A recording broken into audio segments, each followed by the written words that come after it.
Sors un billet de ta poche. Un billet de 10 €, de 20, peu importe. Regarde-le bien. Il ne promet rien. Il n'y a pas écrit « convertible en or ». Il n'y a pas écrit « garanti par quoi que ce soit ». Ce billet ne repose sur rien de physique, absolument rien. Et pourtant, tout le monde l'accepte. Tout le monde l'accepte. Et dans cette troisième partie, tu vas comprendre exactement quel jour cela a commencé. Un dimanche soir, à 21h, dans un discours télévisé de 20 minutes. Mais avant ce dimanche, il y a un hôtel, perdu dans les montagnes du New Hampshire. Juillet 1944. La Seconde Guerre mondiale n'est pas terminée. Les Alliés viennent de débarquer en Normandie. On se bat encore en Europe et dans le Pacifique. Et on organise une conférence monétaire pendant qu'on se bat? 730 délégués, 44 nations, 3 semaines de négociations. Parce que les Alliés ont compris quelque chose de terrible. Le chaos monétaire des années 30, les dévaluations en série, les guerres commerciales, la misère, a nourri le nazisme. Ils ne cherchent pas à gagner la guerre, ils cherchent à ne pas préparer la suivante. Et dans cet hôtel, 2 hommes s'affrontent. D'un côté, le Britannique John Maynard Keynes, le plus grand économiste de son siècle. Il propose une monnaie internationale, appartenant à personne, qu'il appelle le Bancor. Aucun pays ne dominerait. Une monnaie mondiale pour un monde en paix. C'est beau. Ça n'a évidemment pas marché. En face, l'Américain Harry Dexter White dit non. Et il a un argument imparable. À cet instant, les États-Unis détiennent environ 75% des réserves d'or mondiales. Ils sortent de la guerre intacts, riches et créanciers de la planète entière. Ils n'ont aucune raison de partager ce pouvoir. Aucune. White l'emporte. Le Bancor n'existera jamais. Le système qui sort de Bretton Woods tient en 2 étages. Premier étage, le dollar est convertible en or, au taux fixe de 35 $ l'once. Second étage, toutes les autres monnaies sont arrimées au dollar. Le franc n'est plus défini en or. Il est défini en dollars. Et le dollar, lui, est défini en or. Donc le dollar devient le pivot du monde entier. On crée aussi le Fonds monétaire international et la Banque mondiale pour tenir l'édifice. Et un homme, en France, comprend immédiatement le piège. Le général de Gaulle appelle cela le privilège exorbitant du dollar. Car les États-Unis peuvent payer leurs importations avec leur propre monnaie, une monnaie qu'ils impriment eux-mêmes. Personne d'autre au monde ne peut faire ça. Alors, dans les années 60, de Gaulle passe à l'acte. Il envoie la France échanger ses dollars contre de l'or physique. Et il envoie des navires le chercher. D'autres pays suivent, et l'or commence à quitter les États-Unis. Nous y voilà, dimanche 15 août 1971. À 21h, le président Richard Nixon interrompt les programmes de télévision. En quelques phrases, il annonce que les États-Unis ne convertiront plus le dollar en or. La fenêtre de l'or est fermée, et elle ne rouvrira jamais.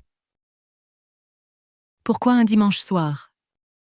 Pour que les marchés soient fermés, et que le monde ait la nuit pour digérer. Et pourquoi le fait-il? Il n'y était pas obligé. Il y était obligé. Regarde les chiffres. La guerre du Vietnam coûte une fortune. Les grands programmes sociaux de Johnson aussi. Les États-Unis dépensent massivement et les dollars s'accumulent partout dans le monde. Dès 1966, la Réserve fédérale constate que les banques centrales étrangères détiennent 14 milliards de dollars. Alors que les réserves d'or américaines ne valent que 13 milliards d'eux. Il y a déjà plus de promesses que d'or. Et 5 ans plus tard, en 71, l'or a continué de fondre, autour de 13 milliards selon les estimations. Face à un passif en dollars détenu à l'étranger évalué, selon les sources, entre 50 et 80 milliards. Les chiffres varient d'un historien à l'autre. Le déséquilibre, lui, ne varie pas. Si tous les détenteurs étrangers avaient demandé leur or le même jour, Fort Knox aurait été vide en quelques jours. C'est une panique bancaire, à l'échelle d'un pays. Exactement. Et Nixon fait la seule chose possible. Il coupe le premier. Depuis ce jour, pas une seule monnaie au monde n'est adossée à quoi que ce soit de physique. Leur valeur repose entièrement sur la confiance collective, uniquement. Et pour mesurer ce que ça change concrètement, faisons une expérience. Nous sommes en 1971. Tu mets 1000 $ de côté. Premier choix, tu les gardes en billets, dans un tiroir. Second choix, le jour même, tu les convertis en or, à 35 $ l'once. Donc 1000 $, ça fait 28 onces d'or environ. 28 onces et demie. Aujourd'hui, l'once vaut autour de 3300 $. Les billets dans le tiroir valent toujours 1000 $. Le même chiffre, 50 ans plus tard. L'or, lui, vaut désormais plus de 90 000 $. Le même argent, le même jour, 2 décisions, et un écart de 94 fois. Alors attention, et je pèse mes mots. Ceci n'est pas un conseil d'achat. L'or ne rapporte aucun revenu, il ne produit rien, et son cours peut chuter durablement. Ce que ce graphique démontre, ce n'est pas que l'or est bon, c'est que garder de la monnaie immobile pendant 50 ans est un choix, et que ce choix coûte. Nous avons vu la confiance se construire. Voyons maintenant ce qui arrive quand elle s'effondre d'un coup. Allemagne. Après la Première Guerre mondiale, le pays doit payer des réparations écrasantes aux vainqueurs. Et le gouvernement choisit la solution la plus simple, la planche à billets. Au début, cela fonctionne. Puis les prix commencent à monter. Puis ils montent chaque mois, puis chaque semaine, puis chaque jour. Au pic, en novembre 1923, il faut 4200 milliards de marks pour obtenir un seul dollar américain. 4200 milliards pour $1. Les ouvriers sont payés le matin et courent dépenser leur salaire dans l'heure. Parce que l'après-midi, les prix auront déjà doublé. On brûle des billets dans les poêles. Ils chauffent mieux que le charbon qu'ils permettraient d'acheter. Et les économies d'une vie entière sont anéanties en quelques semaines. Et puis en novembre 23, le gouvernement introduit une nouvelle monnaie, le Rentenmark. Adossé non pas à de l'or, il n'y en a plus, mais aux terres agricoles et aux immeubles d'Allemagne. On ne peut pas aller échanger un billet contre un champ. Non, techniquement, ce gage est du vent. Et pourtant, l'annonce, couplée à une discipline budgétaire féroce, arrête l'hyperinflation presque du jour au lendemain. Du vent. Et ça marche. Ça marche, parce que ce qui compte n'est pas la réalité du gage, c'est la croyance collective. Reviens une seconde au ticket de vestiaire du début. Le bout de plastique n'a aucune valeur. Ce qui a de la valeur, c'est que tout le monde y croit en même temps. Et si tu crois que c'est de l'histoire ancienne, allons en 2008, au Zimbabwe. L'hyperinflation zimbabwéenne est l'une des plus sévères jamais mesurées. Au pic, en novembre 2008, l'inflation annuelle atteint 89,7 sextillions de %. Un sextillion, c'est un suivi de 21 zéros. Concrètement, Les prix doublent toutes les 25 heures. Tu déjeunes au restaurant. Le prix du café a monté, entre le moment où tu le commandes et le moment où tu paies. La Banque centrale émet alors un billet de 100 000 milliards de dollars zimbabwéennes. 100 000 milliards, sur un seul billet. Et ce billet ne suffit même pas à payer un ticket de bus. En 2009, le Zimbabwe abandonne purement et simplement sa monnaie nationale. Les gens paient en dollars américains et en rand sud-africains. Aujourd'hui, ce billet de 100 000 milliards se vend aux collectionneurs. Il vaut plus comme curiosité que comme monnaie. Weimar, le Zimbabwe, les assignats, il y a un motif qui revient? Toujours le même. 3 conditions, et elles sont toujours réunies. 1. Une banque centrale qui n'est pas indépendante et qui obéit au pouvoir politique. 2. Des déficits publics financés par la création monétaire plutôt que par l'impôt ou l'emprunt. 3. Une perte de confiance. Les gens anticipent la hausse, donc ils achètent tout de suite, donc les prix montent. La prophétie se réalise elle-même. La peur de l'inflation fabrique l'inflation. Et une fois lancé, on ne l'arrête plus. On l'arrête, mais toujours de la même manière, en refondant la confiance, jamais en imprimant davantage. 1er janvier 1999. 11 pays européens abandonnent leur monnaie nationale pour une monnaie commune. Le 1er janvier 2002, les pièces et les billets entrent dans les poches de 12 pays. Aujourd'hui, 20 pays, 350 millions d'utilisateurs. Et c'est un pari sans précédent dans l'histoire. Des États souverains partagent une monnaie, sans partager leur budget. Les économistes disaient que c'était impossible. La théorie était très sceptique. Et la crise des dettes souveraines de 2010 à 2015 a testé l'euro jusqu'à la rupture. La Grèce perd un quart de son produit intérieur brut en 5 ans.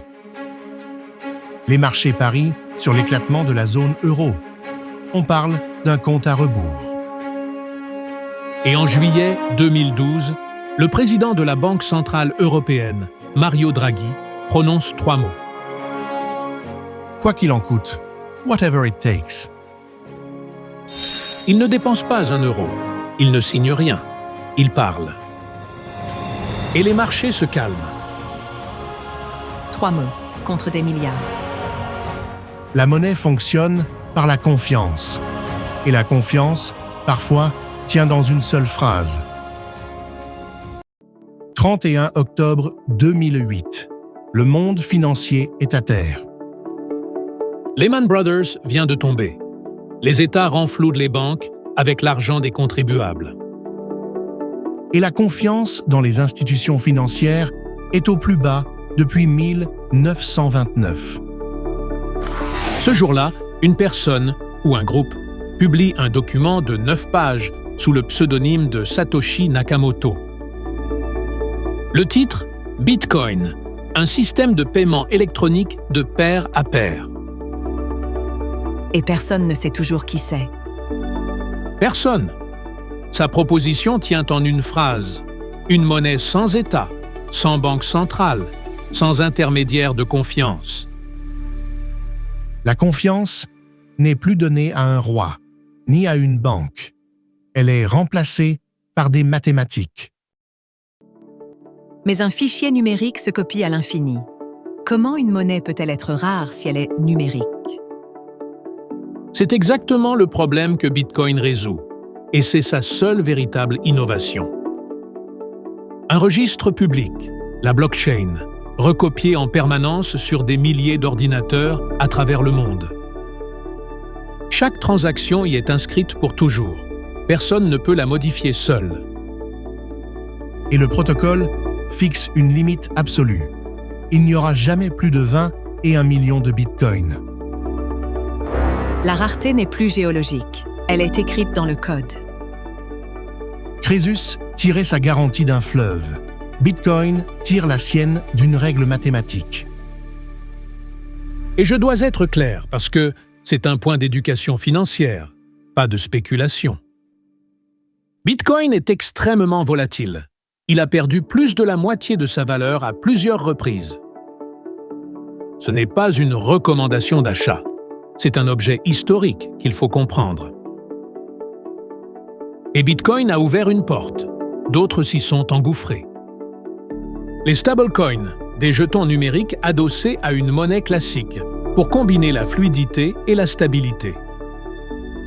Et surtout, la réponse des États, les monnaies numériques de banque centrale. La Banque centrale européenne travaille sur un euro numérique. La Chine déploie déjà son yuan numérique. Donc l'État reprend l'outil de ceux qui voulaient s'en passer. Et cela laisse 3 questions ouvertes. Personne, aujourd'hui, ne connaît les réponses. 1. Le Bitcoin deviendra-t-il une réserve de valeur mondiale ou restera-t-il un actif spéculatif? 2. Les monnaies numériques d'État vont-elles améliorer l'inclusion financière ou créer un outil de surveillance sans précédent? 3. Dans un monde où chacun a un compte à la banque centrale, à quoi servent encore les banques commerciales? Tu vivras la réponse à ces 3 questions.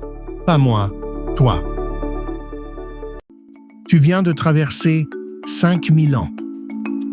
Des coquillages dans les tombes chinoises aux lignes de code d'un protocole informatique. Des statères d'or de Crésus aux billets de 100 000 milliards du Zimbabwe. Et la vraie question maintenant, qu'est-ce que ça change pour moi? Demain matin? 3 choses, et elles sont très concrètes. Premièrement, la monnaie que tu utilises a une histoire politique. Ton euro n'est pas un fait de la nature. C'est une décision prise par des humains en 1999. Elle est gérée à Francfort. Tu ne peux pas la dévaluer.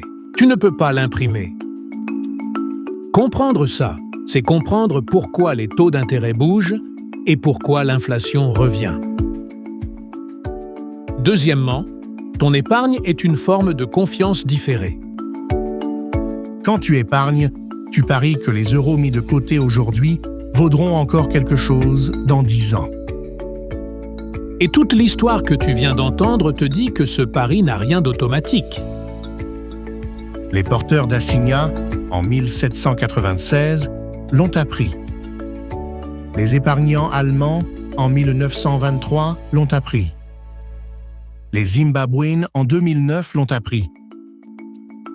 C'est pour cette raison que la règle 50, 30, 20 de Krapaut réserve une bulle à l'investissement. Non pas pour t'enrichir vite, mais pour qu'une partie de ton épargne ne dorme pas dans une monnaie qui s'érode. Troisièmement, et c'est le plus important, créer ton budget, c'est reprendre le contrôle. L'histoire de la monnaie est une histoire de pouvoir. Des rois qui battent monnaie pour lever des armées, des empires qui pillent pour financer leurs conquêtes. Des États qui laissent filer l'inflation pour effacer leurs dettes.